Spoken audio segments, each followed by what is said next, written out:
I was ready to die. Not in a dramatic way. No pills, no ropes, no notes. Just quiet acceptance. I was 74. Retired. Alone. My house smelled like old wood and loneliness. Each morning I sat by the window, drank black coffee, and waited for the sky to change color.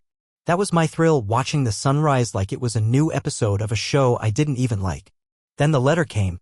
A plain envelope. No return address. Just my name, Thomas Whitaker, written in shaky cursive, the kind only someone from another lifetime would use.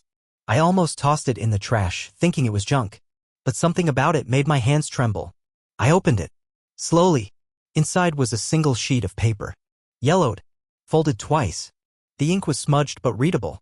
And the words, they cracked my world wide open. Tom, if you're reading this, then I never had the courage to send it when I should have. But you deserve the truth. I was pregnant when we broke up. You have a son. His name is Daniel. I dropped the letter. I swear to God, I couldn't breathe. For a second, it felt like the air had been sucked out of the room. I leaned against the wall, heart pounding like I'd run 10 miles. Pregnant? A son? Anna. Her name hit me like a brick to the chest. We were together in '73. She was the fire in my veins, the kind of woman who made you feel like life had a purpose. We were young. Stupid. Madly in love. Until we weren't. One fight. One stupid night. She walked out. I never saw her again. She never told me. Never called. Nothing. And now this. My hands were shaking. I picked up the letter again, scanning every inch for more. There, at the bottom, a date. April 1985. The letter was 40 years old. 40 years. That meant Daniel would be in his late 30s now. A grown man. With a life. A family, maybe. And I had missed everything. The first steps. His first words. Birthdays. School. Love. Pain. All of it. All gone. I sat down, staring at the letter. My mind racing. Was this real? Was it a cruel joke? But who would do that? Why? And why now? Then I noticed something else. A small photo tucked into the fold. A boy, maybe 6 or 7, with dark eyes and messy brown hair. Standing next to a tired-looking woman with red curls. Anna. Older. Beautiful still, but the sparkle in her eyes was dimmer. On the back, a name. Daniel Whitaker. Summer 1991. My knees went weak. My last name. She gave him my name. Tears came without warning. I wasn't a man who cried. I'd been through wars, funerals, heartbreak. I buried my parents, my friends, even my dog. I never cried. But that photo broke something open. What the hell do you do when you find out you're a father too late? I sat in that damn chair until the sun went down, gripping the letter like it was a lifeline and not a wrecking ball. The room darkened around me, shadows stretching long across the wooden floor, but I didn't move. I couldn't. My legs had gone numb and so had my thoughts. For the first time in years, I wasn't thinking about my aching back or the creak in my knees or what I was going to microwave for dinner. All I could think about was a boy named Daniel. My son. The night came slow and it was quiet, too quiet. Normally, I loved the silence. It was safe. Predictable. But now it felt suffocating. Every tick of the grandfather clock echoed like a gunshot in my chest. I kept looking at that photograph, tracing the little boy's face with my eyes, wondering what his laugh sounded like. If he liked baseball.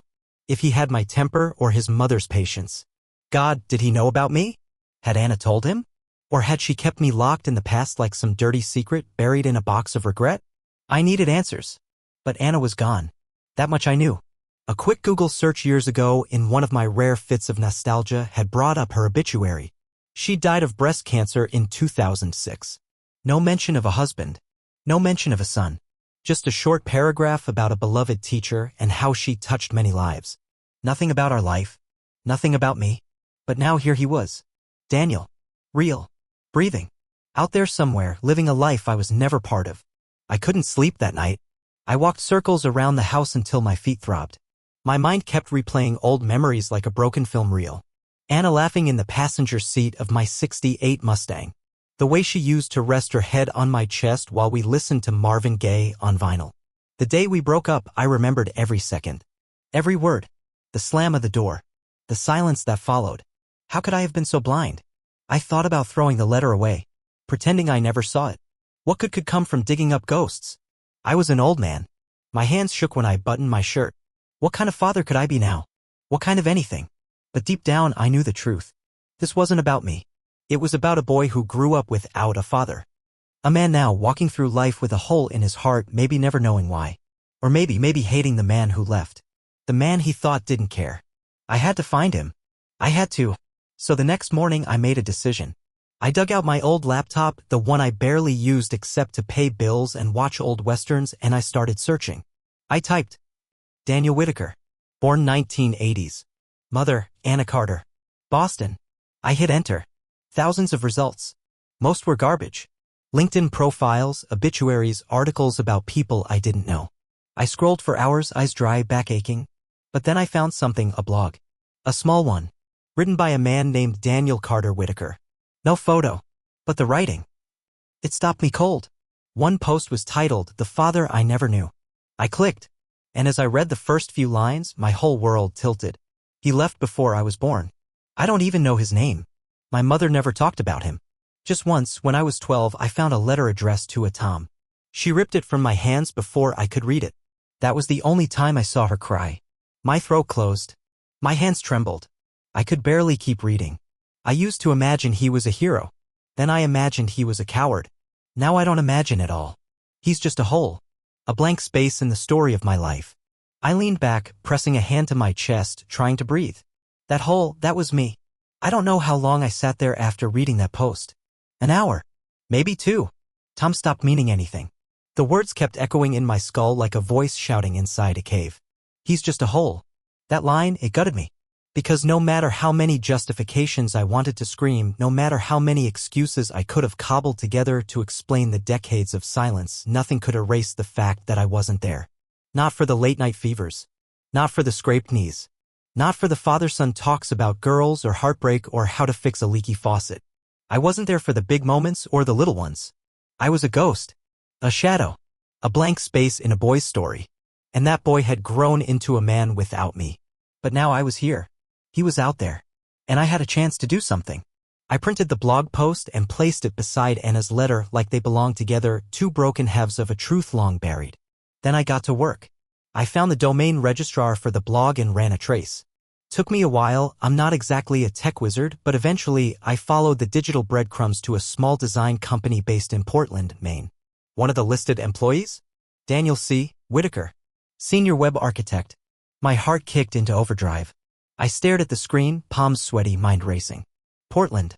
That was only a few hours' drive. I could get in the car right now. Show up at his office. Knock on the door and just, what? Say, hey, I'm the father you never knew. Surprise? No. That would be cruel. I couldn't ambush the man like that. He deserved more than shock and confusion.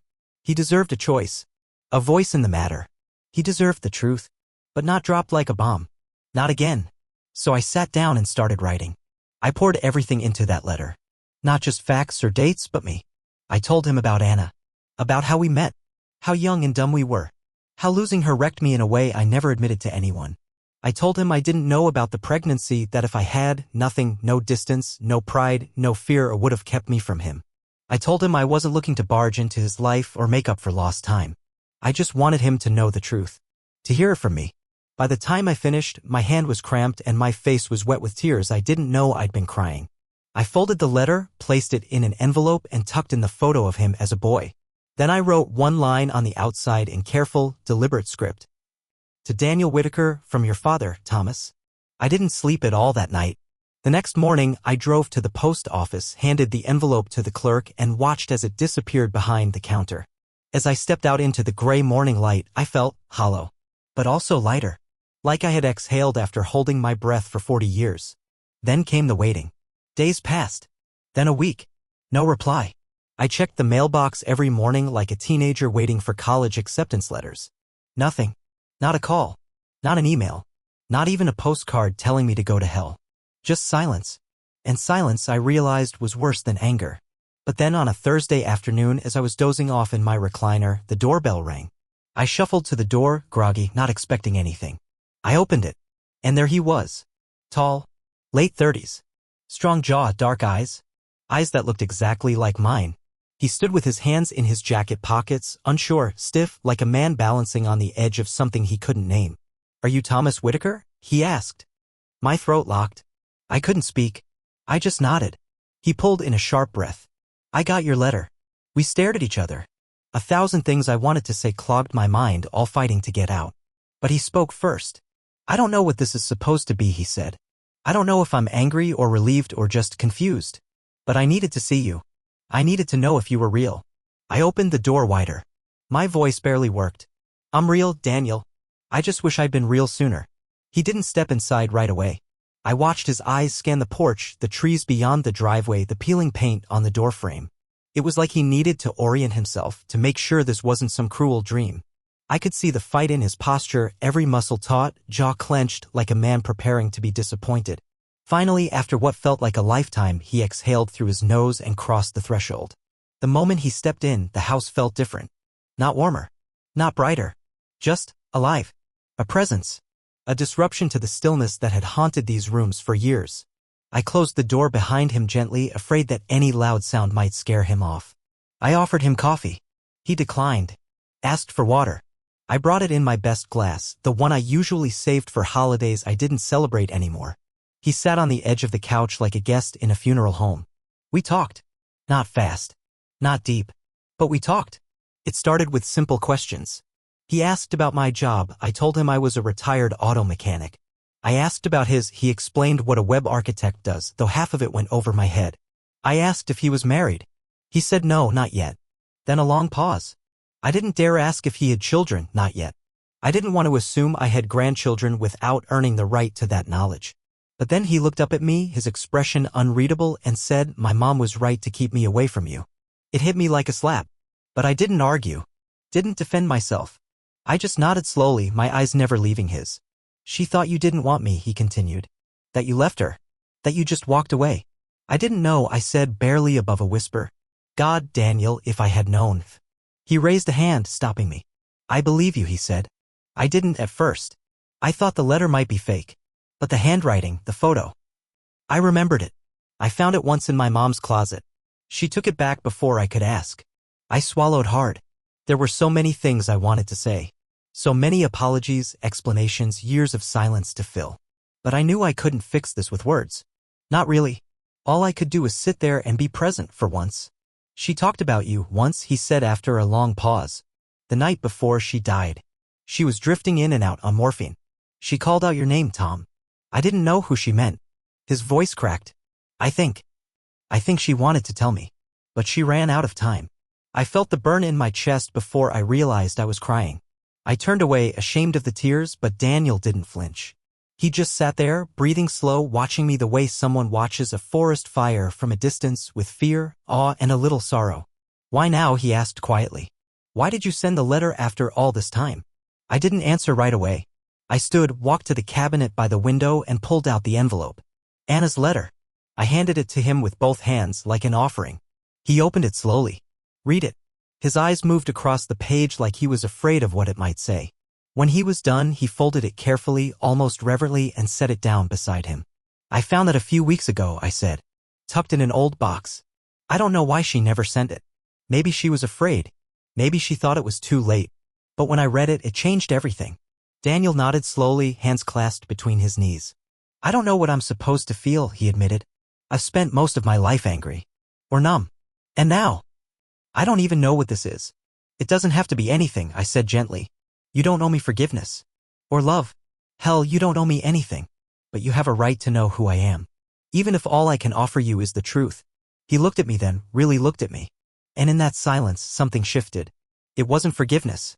Not yet. But it was a crack in the wall. A small, trembling possibility. I'm not ready to call you Dad, he said. I understand, I replied. I'm just glad you knocked. The days that followed his visit were unlike anything I'd ever experienced. Each morning I'd wake up with a jolt, half expecting it all to have been some cruel dream. But then I'd walk into the living room and there it was, the empty glass he drank from, the photo still sitting on the coffee table, and the unmistakable sense that something fundamental in my world had shifted. For the first time in decades, I had someone to think about other than myself. I had a son. And not just in theory, in flesh and blood, in memory and motion, in the weight of his voice as he said my name, uncertain and cautious, like he was trying it on for size. Daniel didn't vanish after that day. But he didn't become a fixture in my life either. We moved slowly, tentatively. A text here. Call there. He wasn't warm, but he wasn't cold. It was a strange limbo, one that made me anxious and grateful in equal measure. He asked questions sometimes about Anna, about our relationship, about what I did after she left. I answered honestly, never embellishing, never making myself out to be the victim or the hero. The truth was ugly in places, and I let it be, because he deserved that. He deserved all of it. One Saturday afternoon, maybe 3 weeks after our first meeting, he invited me to lunch. Just like that. A casual text that nearly made me drop the damn phone. I didn't eat a bite that morning. Couldn't. My nerves were shot. I changed shirts 3 times before settling on a plain button-down that didn't make me look too desperate. I even polished my shoes, something I hadn't done in years. I drove to the restaurant in a fog, palms slick on the steering wheel, heart thudding like I was heading into battle. He was already there when I arrived. Sitting at an outside table, sipping iced tea, sunglasses perched on his head. He looked more relaxed than I felt, but I could tell he was anxious too. He kept checking his watch even though he wasn't late. When he saw me, he stood up, shook my hand. Still no hug. Still no dad. But it was something. It was progress. Lunch was good. Safe. We talked about music. He liked Springsteen, which made me smile. We talked about cars. I told him stories from my years at the garage, about the weird customers and the wild repairs that seemed impossible until they weren't. He laughed genuinely, and for a moment, I saw it, that flicker of connection, that whisper of family. Then he dropped the bomb. "There's someone I want you to meet." I froze, fork halfway to my mouth. "Who?" He hesitated, then pulled out his phone, turned it around. On the screen was a photo of a woman. Late 30s, curly brown hair, wide smile, holding the hand of a little girl with bright eyes and a grin that could melt stone. My fiancée, Claire, and our daughter, Ivy. I stared at the photo, my breath catching in my throat. "I have a granddaughter?" He nodded. "She's 5. Claire and I weren't planning on kids, but Ivy had other plans. She's everything." A laugh escaped me, soft and broken. "She's beautiful." He didn't smile. Not right away. His eyes were locked on mine, searching, calculating. "I didn't tell them about you. Not yet. I wasn't sure if this was real." "I understand," I said again. Felt like all I ever said. "But if you want to meet her," he continued, his voice steady but cautious, "you can. No promises, no expectations. Just see what happens." My hands were trembling under the table. I gripped the napkin in my lap to steady them. "I'd like that," I said, my voice hoarse. That night I couldn't sleep. I lay in bed staring at the ceiling, replaying the lunch over and over in my head. I thought about Ivy, about how my son, a stranger just weeks ago, had built a life, a family, something beautiful and real, and I hadn't even known. The grief of that was sharp, but underneath it there was hope, faint and flickering but alive. For the first time in decades, I was looking forward to something. 2 weeks later, I found myself standing in the driveway of a modest 2-story house, nestled in a quiet Portland neighborhood. The kind with trimmed hedges, chalk drawings on the sidewalk, and wind chimes that danced in the breeze. I could hear laughter coming from the backyard. Light, musical, the kind that wrapped itself around your ribs and pulled. My palms were sweating. I adjusted the collar of my shirt for the 3rd time, trying to remember how to breathe. It was happening. I was about to meet my granddaughter, a child who had no idea who I was, a child whose smile I'd already memorized from a photograph. My fingers twitched with nerves. What if she didn't like me? What if I scared her?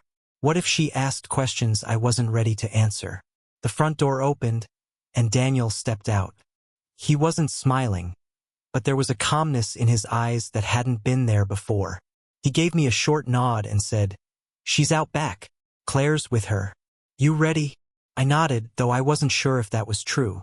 I followed him through the house, taking in the framed photos along the hallway, birthdays, beach trips, family smiles frozen in time. It felt like trespassing into a life that might never include me. But I kept walking, one slow step at a time, until we reached the sliding glass doors that led to the backyard. And there she was, Ivy. She was crouched by a flower bed, hands covered in dirt, her curly hair tied into two wild puffs that bounced as she moved. Beside her knelt a woman, Claire, I assumed, her face turned toward her daughter, laughing at something the little girl had said. It was a snapshot of joy so intimate it made my throat tighten. Claire looked up first. Her eyes met mine, curious, cautious. Daniel had warned her, I was sure. But the moment was still delicate, suspended in uncertainty. She rose slowly, brushing dirt from her jeans, and offered a small, polite smile. Not cold, but not warm either. Protective. Understandable. This is Tom, Daniel said behind me, his voice level. I told you about him. Claire extended her hand. Nice to meet you, Tom. I shook it gently. You too. Thank you for this. Then Ivy turned. She looked at me with eyes too big for her face, tilting her head like a curious bird. No fear, just wonder. She wiped her dirty hands on her shirt and marched up to me with the unfiltered boldness only children possess. Are you my daddy's daddy? I blinked, stunned. I looked at Daniel, unsure how to answer. He gave a single nod. I crouched down slowly, eye to eye with her. My knees groaned, but I didn't care. Yes, I said softly. I am. She considered that for a moment, then broke into a grin. Cool, she said, and before I could react, she reached out and touched my face with her grubby hand. You look like him, but older. Way older. Claire gasped, stifling a laugh. Daniel turned away, smiling despite himself. I felt a tear slide down my cheek. Ivy didn't notice. Want to help me plant flowers? She asked. I saved the pink ones for the best people. My throat closed up. I nodded. I'd be honored. And just like that, I was sitting in the dirt, Ivy chattering beside me, handing me small green stems and calling them by made-up names. Claire watched from a few feet away, still alert, but no longer tense. Daniel sat on the porch steps, arms crossed, eyes on us. Not judging, just watching. That afternoon passed like a dream I never wanted to end. Ivy never stopped talking. She told me about her favorite animals. Foxes, her favorite color, not pink. That's a trap, she said. And her plan to be an astronaut mermaid when she grew up. I listened to every word like scripture. Every laugh, every squeal, every wild tangent. It stitched something back together inside me that I didn't even know was broken.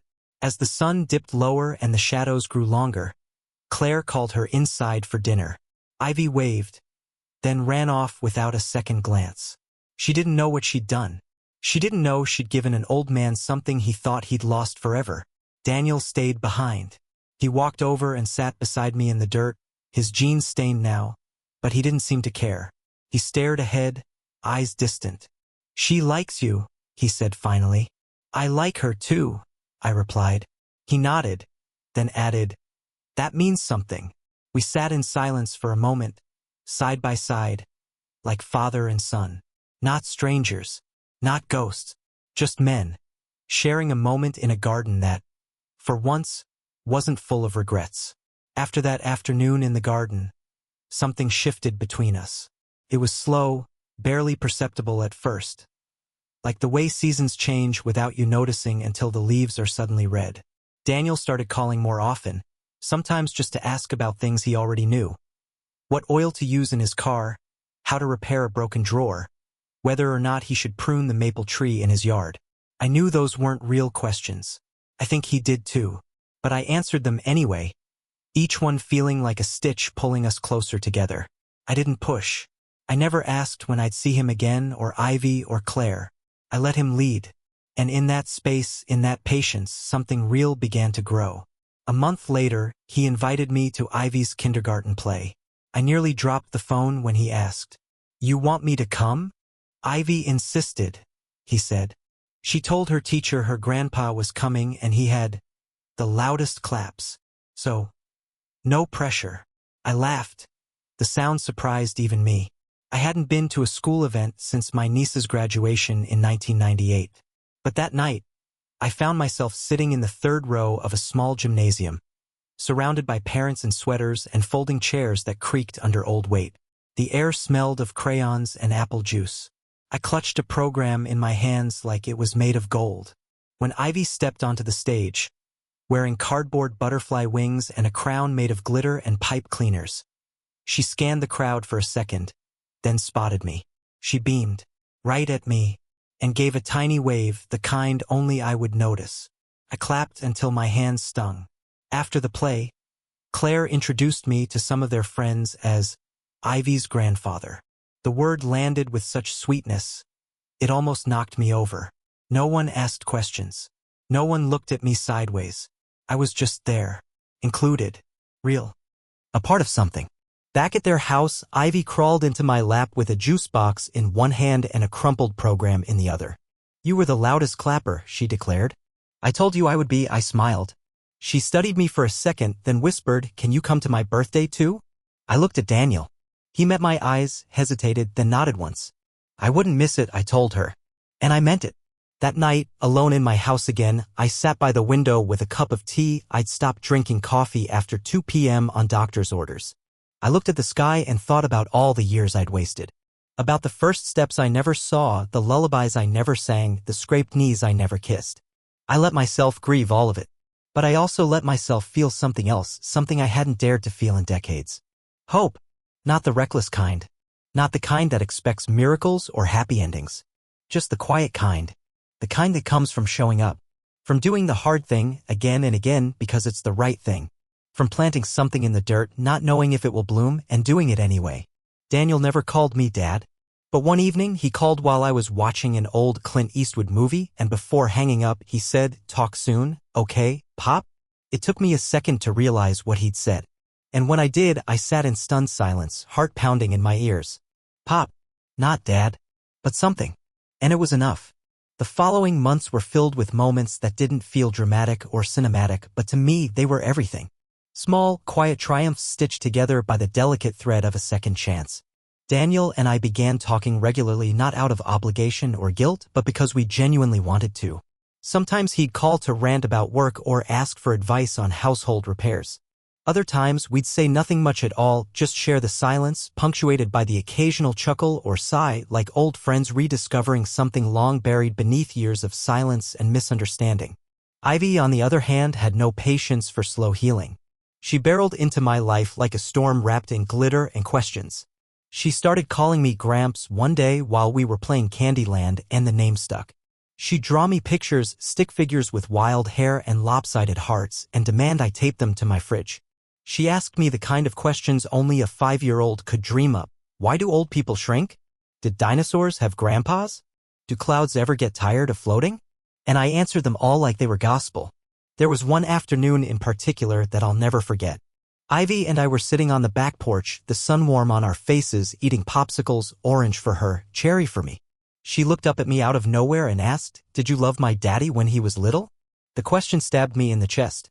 I looked at her, this bright, curious child with sticky fingers and innocence glowing in her eyes, and felt the weight of every missed bedtime, every lost birthday, every moment I should have been there but wasn't.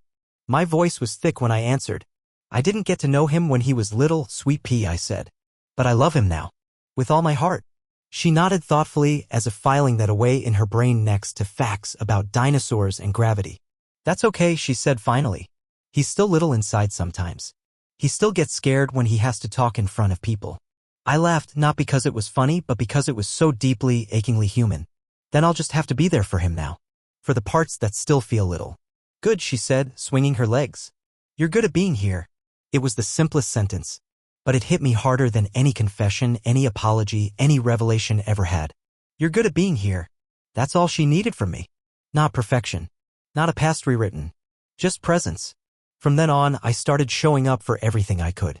Her birthday party was a wild explosion of balloons, unicorns, and cake frosting in my beard. I helped Daniel and Claire move into a new house closer to the school.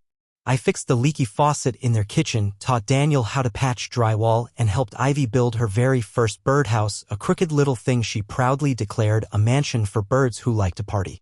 One night, after a barbecue in their backyard, Daniel and I sat by the fire pit while Claire put Ivy to bed.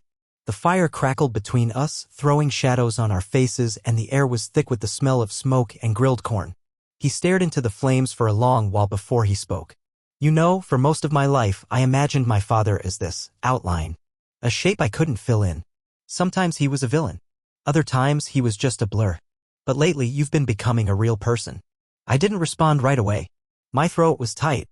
He looked over at me, his face unreadable. I don't know if I'll ever call you Dad. That word's been too heavy for too long. But I don't think I need to. That's okay, I said. You calling me at all means more than you know. He nodded slowly. Then, almost in a whisper, I'm glad you wrote that letter. And in that moment, something unspoken passed between us, a quiet acknowledgement of pain, of time lost, and of time still left. It wasn't forgiveness, not entirely. But it was peace. And maybe that was even more powerful. The fall came quietly. Leaves changed without permission, like nature was shedding old layers just as I was learning to do. The air sharpened, the days shortened, and with each breath of that crisp October wind, I felt a strange clarity settle into my bones. I spent more time at Daniel's place than at my own. Ivy had started kindergarten full-time, and every afternoon she'd burst through the door with paint on her sleeves, her backpack unzipped, shouting, "Gramps, guess what we did today?"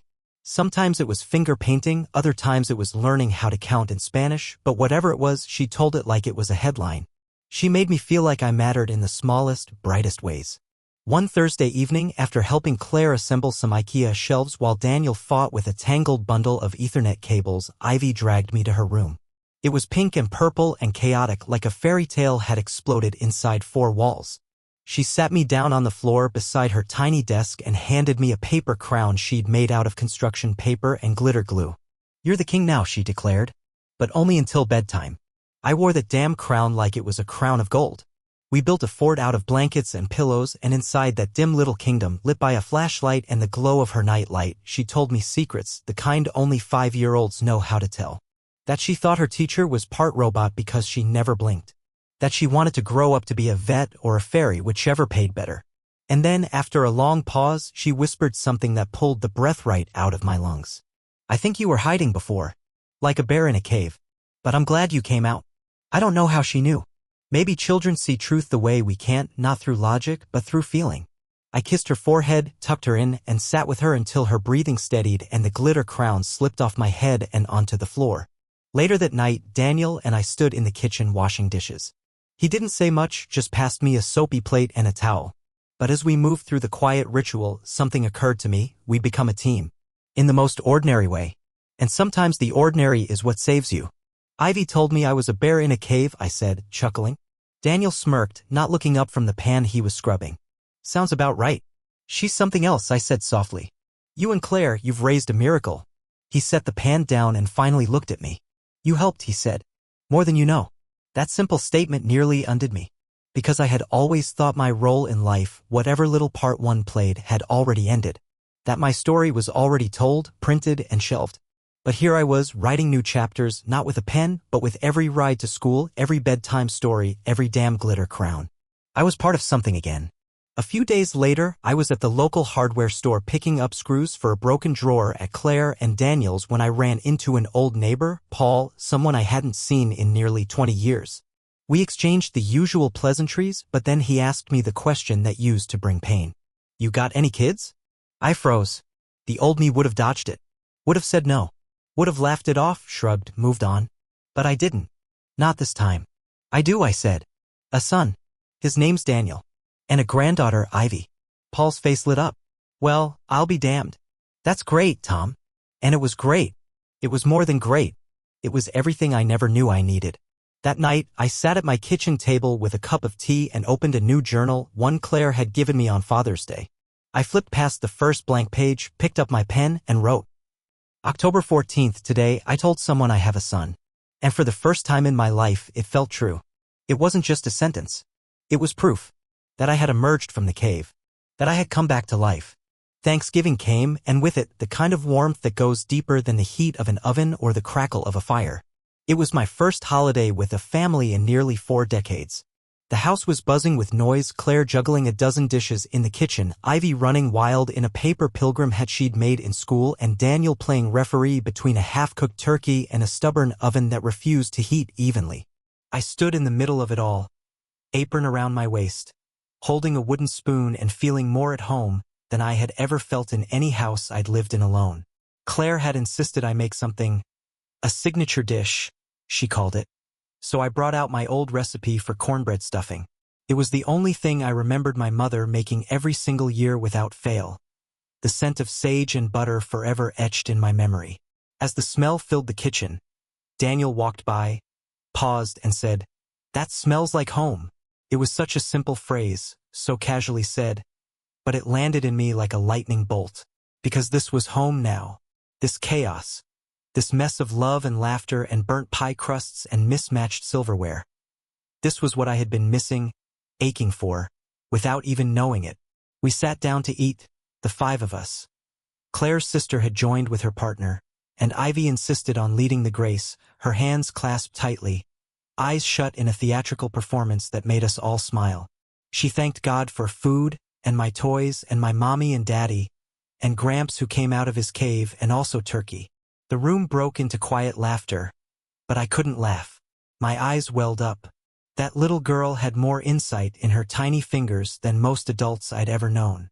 After dinner, while the others cleared the table, Daniel and I took a walk around the block. The air was cold but fresh, the kind that wakes you up inside. We didn't speak for a long while. Just listened to the crunch of leaves underfoot, the distant sound of a football game echoing from someone's living room. Then, halfway down the street, Daniel stopped. "You know," he said, staring at the pavement, "I used to hate Thanksgiving.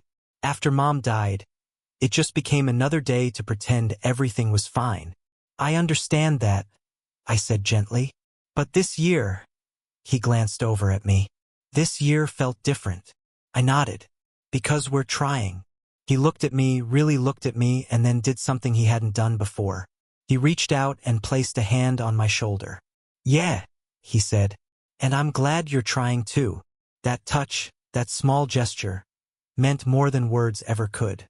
We finished our walk in silence, but it was a peaceful kind of quiet, not the heavy kind that once defined every minute between us. Later that night, after the guests had gone and Ivy had fallen asleep halfway through a Christmas cartoon, Claire handed me a slice of pumpkin pie and said, "Thank you for today. It meant a lot to all of us." I wanted to say so much, how grateful I was, how undeserving I felt, how this day had given me back a piece of my soul, but all I could manage was, "Thank you for letting me be here." "You're not a guest anymore, Tom," she said gently. "You're family." I went home that night with a full stomach and a heart that felt too big for my chest. I sat by the window as snow began to fall, soft, slow flakes that covered the world like a fresh page. I thought about Anna and how much she would have loved Ivy. I thought about that damn letter and how it had nearly been lost to time. And I thought about Daniel, the man who had every right to shut me out, but instead opened a door and let me step into his life, step by painful, precious step. There's a kind of redemption that doesn't come with fanfare or grand gestures. It comes in casseroles and bedtime stories, in shared walks and whispered thank yous, in being present, truly present, when it matters most. That night, I opened my journal again and wrote just 2 words. I belong. And for the first time in 74 years, I believed it. The first time Ivy called me just to talk, I nearly didn't recognize the sound of her voice on the phone.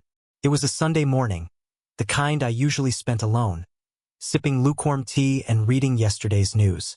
The phone buzzed, and when I answered, there she was, breathless, excited, already mid-story about a squirrel she'd named Captain Acorn, who was apparently planning an uprising in their backyard. She talked for 15 minutes straight, only pausing to ask, "Gramps, are you still there?" I hadn't moved. My chest was tight with something fierce and unfamiliar. Not sadness, not joy, depth, like my heart was stretching itself open after years of staying closed. After that, she started calling me more. Sometimes she'd FaceTime from under a blanket fort to show me her new drawings. Other times, she just wanted to hear what I was eating. One day, she asked me to read her a bedtime story over the phone, because Daddy was too tired and your voice sounds like a cozy chair. I didn't even know what that meant, but I read her 3 books that night and cried afterward in the dark. I found myself rearranging my life around her without even realizing it. I bought books on fairy tales, learned how to play go fish, kept a jar of jelly beans in my coat pocket, just in case.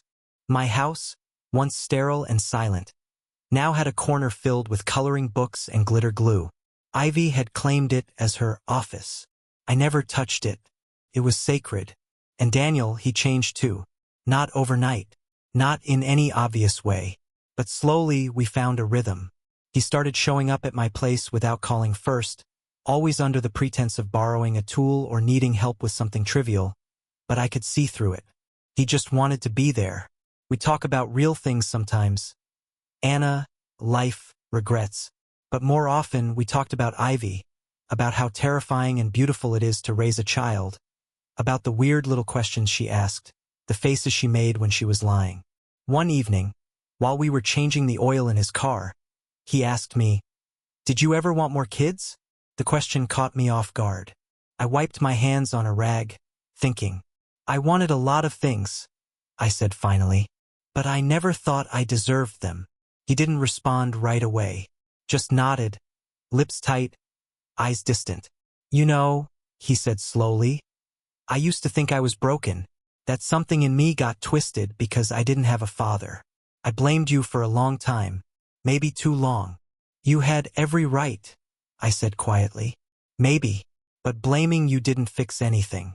It just kept me angry and lonely." He looked up at me then, and for the first time, I didn't see the hurt little boy behind his eyes. I saw a man flawed but healing, a man choosing peace inch by inch. "I'm not angry anymore," he said. Those 4 words undid me. I felt my throat close up, my eyes sting. I didn't try to stop the tears. I let them fall in the fading garage light while Daniel handed me a socket wrench and changed the subject. Because that's what men like us do.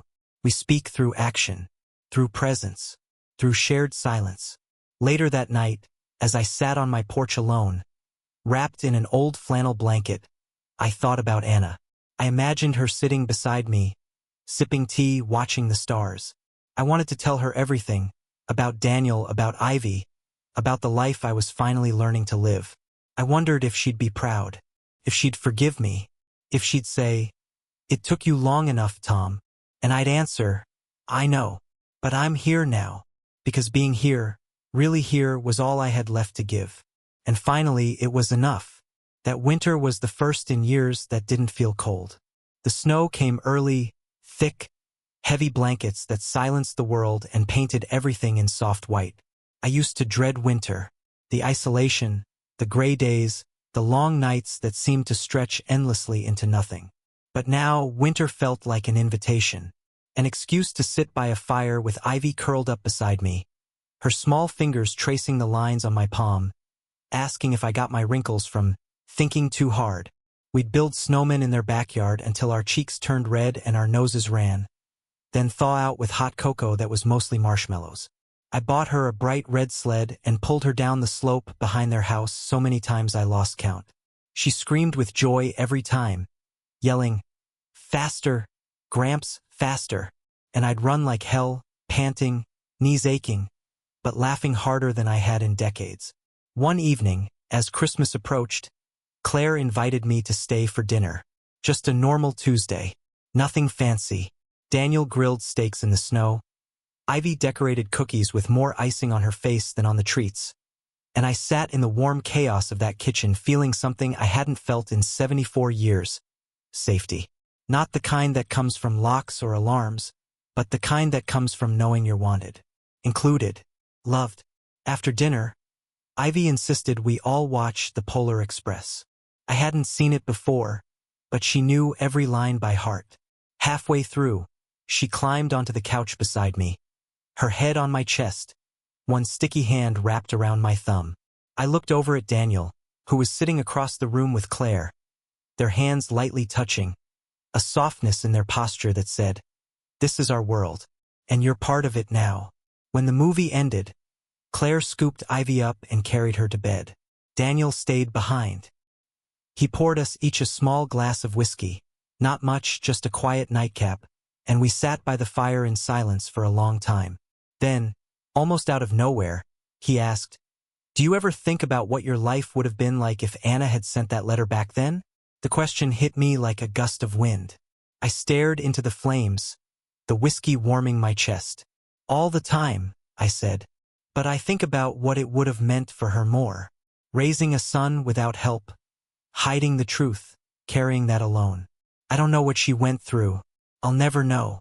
But I wish I could have taken some of it from her." Daniel nodded. "She did her best. I see that now. But I wish she hadn't carried so much on her own." "You turned out all right," I said with a quiet smile. He looked down, chuckled. "I survived. But I think Ivy's going to thrive. Because she's got all of us." There was a pause. Then he added, "Including you." That moment, that simple, understated acknowledgement, was more powerful than any apology or grand gesture. It was a man telling his father, not in so many words, "You matter now. You didn't always, but you do now." As the fire dimmed and the house quieted, I felt something ease in my chest. A pressure I'd been carrying for years, maybe my whole life. The need to prove, to explain, to make up for lost time. I realized then that time isn't something you can bargain with. It's not a debt you repay. It's a gift you use while you still have it. And for the first time, I wasn't chasing the past. I was living the present. That night, as I let myself out and stood on the porch under a sky full of stars, I whispered a silent promise into the cold. No more caves. No more hiding. Because I wasn't a ghost anymore. I was a grandfather. I was a father. I was home. New Year's Eve arrived with the kind of quiet that made you think. No fireworks. No big parties. Just a soft snowfall outside my window and the distant echo of laughter from other people's lives. But I wasn't alone this year. Not really. My phone buzzed around 8. A photo from Claire. Ivy in a glittery dress, wearing sunglasses the size of her head, throwing confetti into the air like she was queen of the world. The caption read, "Ivy says, 'Happy New Year, Gramps.' She wants to stay up until midnight, but she's already yawning." I stared at the photo longer than I probably should have, smiling like a fool, feeling something tug at my chest. A tether, a bond, a thread connecting me to something I thought I'd missed the train on forever. Around 10, Daniel called. "Hey," he said, voice relaxed. "Claire and Ivy are asleep. I thought I'd check in." I nodded into the receiver, even though he couldn't see me. "Thanks. That means more than you know." We talked for a while about the year ahead, about some car trouble he was having, about Ivy's newfound obsession with unicorns and volcanoes. But then the conversation slowed, quieted. There was something more he wanted to say. I could feel it. "You know," he said slowly, "this was the year I finally stopped feeling abandoned." I didn't breathe for a second. I don't think I ever realized how much that feeling shaped me. I blamed it on you, on Mom, on fate, hell, maybe even on myself. But this year, something shifted. It's like I looked back and saw the story differently. Not perfect, but human. I closed my eyes, gripping the phone harder. "I'm so sorry, Daniel, for every minute you carried that weight." "I know," he said, "and I believe you. But what matters now is you showed up. You kept showing up." The clock in my living room ticked loudly. The kind of silence that presses against your skin settled in. Then he added, almost too soft to hear, "That changed everything." I don't remember what I said next. Maybe nothing at all. Maybe just a quiet thank you, or a choked laugh, or some muttered blessing I'd been holding in my throat for too long. But I remember what I felt. Peace. Not the kind that comes from having all the answers, but the kind that grows in the soil of persistence. In the slow, steady work of healing. Just before midnight, I poured myself a small glass of apple cider, the kind Ivy liked, and stepped outside. The snow had stopped. The world felt still. As the clock struck 12, I raised my glass to the sky. "To the ones who came late," I said aloud. "And to the ones who waited anyway." The wind carried my words into the night, and for once, I didn't feel old or useless or too far gone. I felt present. I felt rooted. I felt like I had finally become the kind of man I wished I'd been all along. Not perfect, but present. And in that, there was more redemption than I ever believed I deserved. Spring came early that year like it had something to prove. The snow melted fast, and the grass seemed to come back to life overnight, bright and stubborn, poking through the mud with a kind of reckless hope. Ivy took it as a personal challenge. Every day after school, she'd drag me into the backyard to look for signs of green stuff, carrying a magnifying glass and a plastic notebook where she documented every bud, leaf, and worm with the seriousness of a scientist. Her curiosity was endless, her joy bottomless, and I found myself drawn into her world more and more, losing hours to games and questions and little adventures that would have seemed silly just a year ago, but now felt like sacred rituals. Daniel watched it all with a quiet kind of reverence. He didn't hover, didn't interrupt. He'd often sit on the back steps with a cup of coffee, just watching Ivy and me through the blur of late afternoon sun. Sometimes he'd join us, sometimes not. But his presence was constant, like a lighthouse on the edge of a changing sea. One afternoon, while Ivy was building a bug hotel out of sticks and leaves, Daniel turned to me and said, "You've made her world bigger, you know. Not louder, not busier, just fuller." I didn't know how to respond to that. I felt a lump in my throat, the familiar sting of emotions that had no name. I looked at Ivy, her hands dirty, her hair wild, her voice narrating some tale of insect royalty with complete authority, and all I could think was she saved me too. Around that time, Claire suggested something I never thought I'd hear. "We're taking a family photo," she said one Sunday morning out of nowhere. "A real one. You're in it." I blinked. "Me?" She gave me a look, kind, firm. "Yes, you. You're part of this family now. Ivy wants you there. We all do." I wanted to object, to say it wasn't my place, that I hadn't earned it. But I bit back the instinct. Because deep down, I wanted it too. I wanted proof. Not for anyone else, for myself. That I belonged. That this wasn't some fragile dream I'd wake up from. So I stood in the middle of their front yard, stiff in a new sweater Claire had insisted I wear, the sun too bright for my eyes, while the photographer adjusted angles and Ivy bounced around like a rubber ball. Daniel stood to my right, Claire to his. And Ivy, she wedged herself right between us, her tiny hands grabbing both mine and Daniel's. "We're a sandwich," she announced. "Gramps is the cheese." We all burst out laughing, and in that moment, with Ivy's head tilted back in pure joy, Claire's hand resting on Daniel's back, and the camera clicking away, I felt it. Not a shadow of it. Not a whisper. Wholeness. Something I'd never thought would be mine. Later, when the photos came back, Claire handed me a framed one. We were all smiling, real smiles, not posed or forced. Ivy's eyes were wide with mischief, and Daniel's arm was resting lightly behind my shoulder.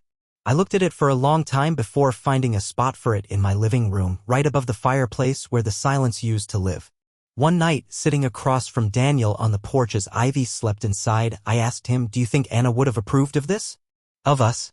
He took a long breath, watching the stars emerge one by one. "I think she would have loved seeing Ivy with you.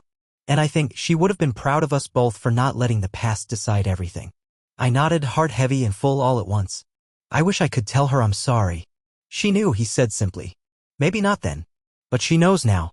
And somehow I believed him. Because in this life, we don't always get do-overs. But sometimes, if we're lucky, we get something just as powerful, the chance to show up, to be better, to love harder, even if it's later than we planned. And late love, or real love, is still love. He garden was Ivy's idea. One morning in late April, she marched into my house with a plastic watering can in one hand and a pack of sunflower seeds in the other, declaring, "We're gonna make the backyard pretty, Gramps." Like magic. And just like that, my patchy, weed-ridden lawn became a construction site for wonder. Every weekend, she dragged Daniel and me out there with shovels and gloves, bossing us around like a tiny forewoman with big dreams. We planted sunflowers, marigolds, snapdragons, anything colorful and wild. She insisted on naming each flower as if they were people. "This one's Lucy. That's Harold. And this one is Mr. Wobble Ants." I never figured out how she came up with them, but I wrote every name down in a little notebook because it felt important. Because she was important. The act of planting things with her, digging into the soil, sweating under the sun, watching those first green shoots break through the dirt, became something sacred. It wasn't just gardening. It was healing. It was writing a new story with our hands in the earth. The old me would have said I was too tired for it, or that my back couldn't handle all the bending. But now I didn't care if it hurt. I didn't care if I limped for a week. Every moment with her in that garden was worth more than years of comfort. One Saturday afternoon, we were pulling weeds when Daniel wandered over with 2 cold lemonades. He watched Ivy for a while. She was on her hands and knees, whispering something to a daisy, then looked at me. "She's so much like her mom," he said. I took the drink from him and nodded. "But she's got your eyes." He smiled, a real one. Not the guarded smirk he used to wear like armor. "You know," he said, "there was a time when I thought I'd never be able to let anyone into her life who hadn't been there from the start. I thought protecting her meant keeping her world small. Safe. And now?" I asked. He looked at Ivy again. She was humming a song to the soil. "Now I think love makes her world bigger. Safer, in a different way. She knows she's surrounded." We sipped our drinks in the shade, watching her sprinkle water on a line of tulips like she was baptizing them. "Do you ever think about what comes next?" Daniel asked suddenly. I raised an eyebrow. "You mean, like, after the sunflowers bloom?" He shook his head. "I mean, long term. You're not going to be around forever." The words were honest, not cruel. I appreciated that. At my age, mortality isn't a distant thing. It's a shadow that walks beside you. Some days it leans closer than others. I think about it a lot, I admitted. But not with fear anymore. More like urgency. Like I want to pour as much love as I can into the time I've got left. He nodded slowly. "Ivy's going to remember you, you know. Not just the stories or the pictures. She's going to remember who you were, what you meant." The thought nearly broke me. Because that's all I ever wanted, really. Not to rewrite history. Not to erase the pain. Just to leave something good behind. Something warm and solid that lived beyond me. That evening, as Ivy and I sat on the porch swing, she leaned her head on my shoulder and whispered, "The flowers are gonna miss you when you go." I felt my breath catch. "Why do you say that, sweetheart?" "Because flowers like nice people. And you're the nicest." I didn't cry. Not then.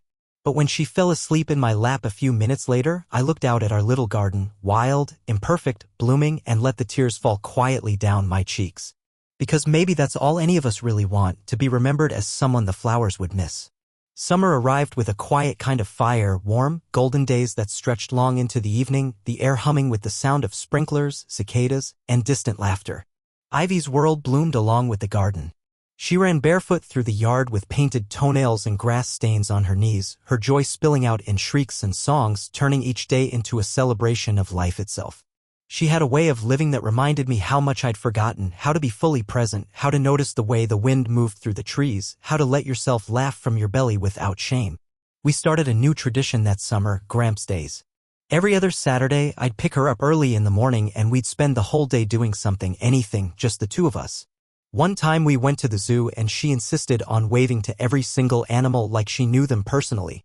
Another time we spent the whole day in a used bookstore, her curled in my lap while I read her every children's book she picked off the shelves. She called it our library adventure. But her favorite Gramps Day, hands down, was the one we spent at the lake. It wasn't anything fancy, just a quiet, tucked-away spot with a dock and a few rowboats, the kind of place I hadn't visited in years. We brought sandwiches, juice boxes, sunscreen that smelled like coconuts. Ivy wore floaties even though the water barely reached her chest.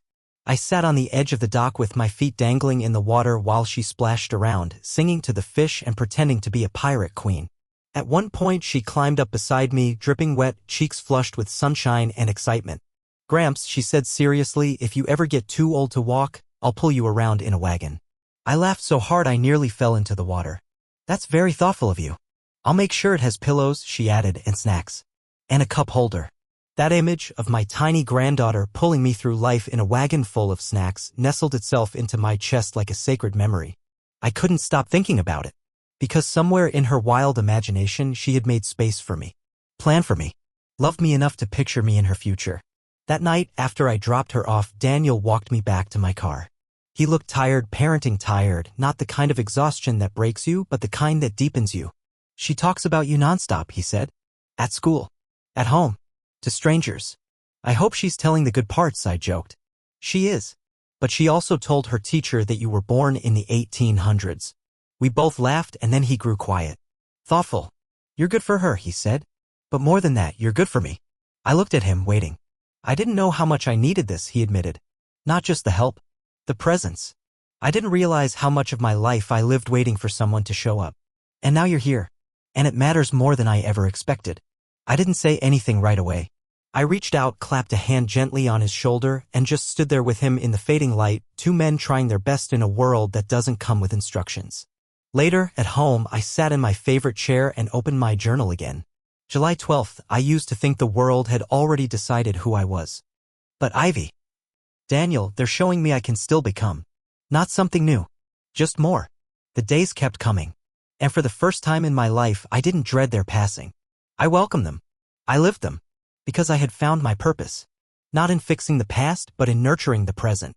By the time fall came back around, the trees caught fire in shades of amber and rust, and Ivy's garden, our garden, began to wither gently under the breath of the colder winds.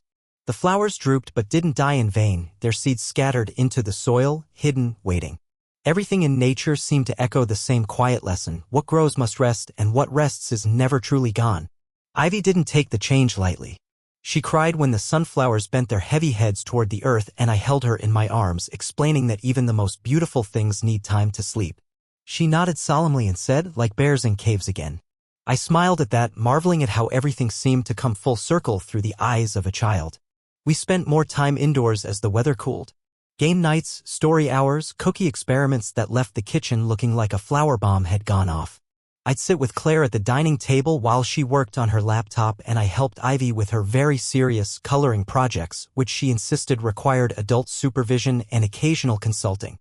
Daniel, always somewhere in the background, more relaxed now, like the last of the ice had finally melted from his bones. He'd pass by, ruffle Ivy's hair, refill my coffee cup without saying a word.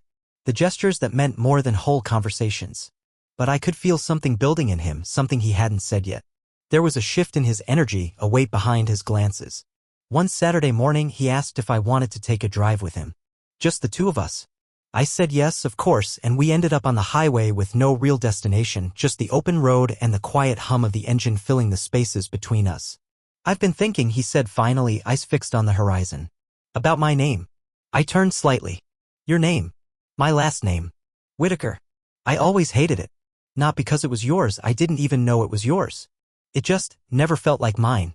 Like I was holding on to something that didn't belong to me." I nodded slowly, unsure of where he was going. "I want to change it," he continued. "Not because I'm ashamed, but because I want something that feels chosen. Something Ivy can grow into with pride." I swallowed hard. "What did you have in mind?" He glanced at me, then back to the road. "I want to keep Whitaker. But I want to own it now. Make it mine. Make it hers. Not some shadow of a man who wasn't there. But a name passed from a man who chose to show up. Who stayed." The air in the car thickened. My throat ached. I reached for words and found none. "I want you to be her godfather," he said then, almost as an afterthought. "Claire and I talked. Ivy's still young, but we want to be sure. Just in case." I blinked rapidly, trying to hide the tears. "You're sure?" He nodded. "Your family, Tom. You're ours." I didn't speak for a while. I just stared out the window at the trees blurring past, trying to understand how a man like me, broken, late, once invisible, could be asked to carry something so sacred. When we got back to the house, Ivy ran to me with a drawing she'd made, a stick figure with silver hair holding hands with a smaller stick figure wearing a crown. "This is us," she said proudly. "This is you being my godking." I laughed through the tears that time. "Godfather," I corrected gently. She grinned. "Whatever. You're still the boss." And in that moment, with my granddaughter's arms around my waist and my son watching from the porch with a calm I'd never seen in him before, I understood something so deeply it took my breath away. I didn't just find my family. They had found me too. As winter crept in again, everything slowed. The days grew shorter, the sun rising late and setting with reluctance, like it too didn't want to let go of the warmth. Ivy started counting down to Christmas the moment Thanksgiving ended. She hung a calendar in her room with a little paper snowflake that she moved from day to day, marking each morning with the excited energy of someone who believed. Believed in magic. Believed in family. Believed in me. Claire and Daniel invited me to stay over on Christmas Eve. They wanted Ivy to wake up to all of us in the same house, a memory she'll never forget, Claire said. I didn't hesitate. I packed a small overnight bag, tucked a wrapped copy of Charlotte's Web under my arm, a book I'd picked out just for her, and showed up early, like I always do, pretending I wasn't just as excited as the kid. That night, Ivy made me help set out cookies and milk for Santa. He likes the peanut butter ones best, she informed me. The others are just for show. Then she climbed onto my lap and whispered, Santa brings presents, but you bring hugs. I like yours better. Later, after she'd fallen asleep, curled in a nest of blankets and stuffed animals, Daniel and I sat by the fireplace, each of us nursing a glass of cider. Claire had gone to bed early and the house was quiet in the way that only houses full of love can be, peaceful, humming with the soft rhythm of belonging. Daniel looked at me for a long time. Then he said, "You know, there was a version of me that never wanted this. That thought the safest way to live was alone. That if I didn't let people in, they couldn't hurt me." I nodded, understanding that version of him too well. "But then Ivy came," he said. "And then you. And it's like something cracked open. I didn't just learn how to love. I learned how to trust. And that changed everything." I didn't speak. I just reached across and placed a hand on his shoulder. The gesture said what words couldn't. That I saw him. That I was proud of him. That he had become everything a father could hope for in a son. The next morning, Ivy screamed when she saw the presents under the tree. She made me sit beside her while she opened each one, announcing them like a game show host, a doll, a book, a unicorn blanket. And then when she opened my gift and saw the storybook, she pressed it to her chest like it was made of gold. "I want you to read it," she said. "Tonight. Before bed." I did. We curled up together on the couch and I read Charlotte's Web by the glow of the tree lights, my voice thick with emotion as I reached the final pages. She fell asleep halfway through, her hands still gripping mine.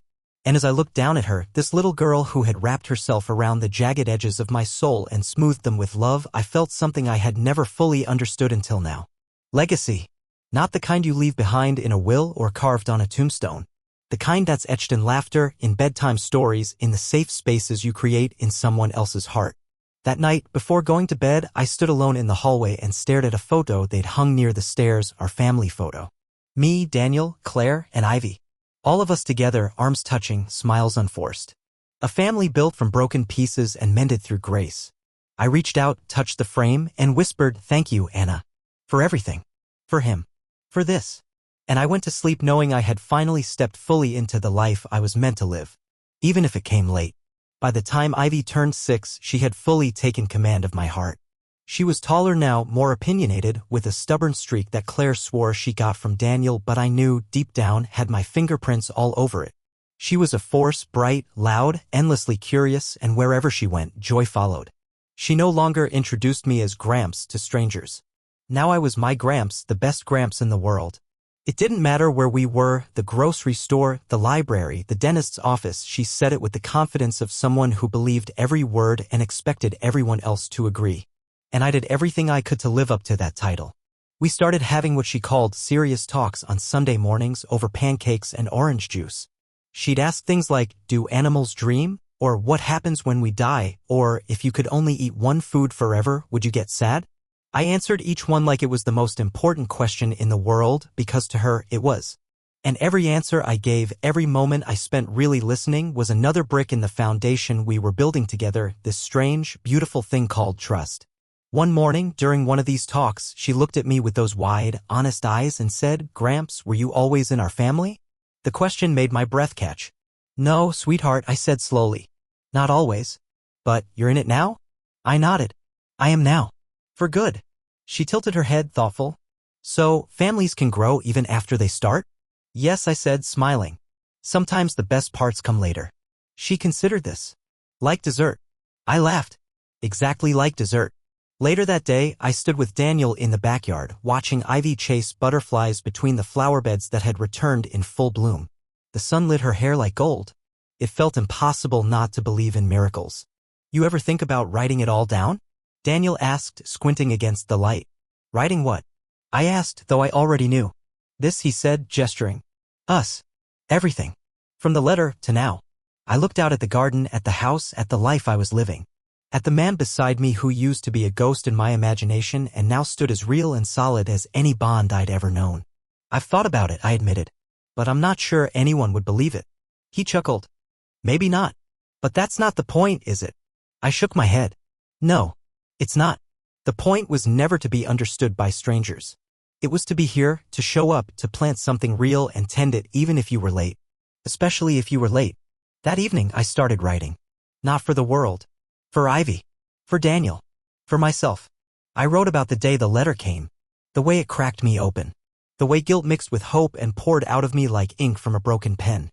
I wrote about the first time I saw Daniel's face, how familiar and unfamiliar it was. I wrote about Ivy's garden, her laugh, her stubbornness. I wrote about redemption. About grace.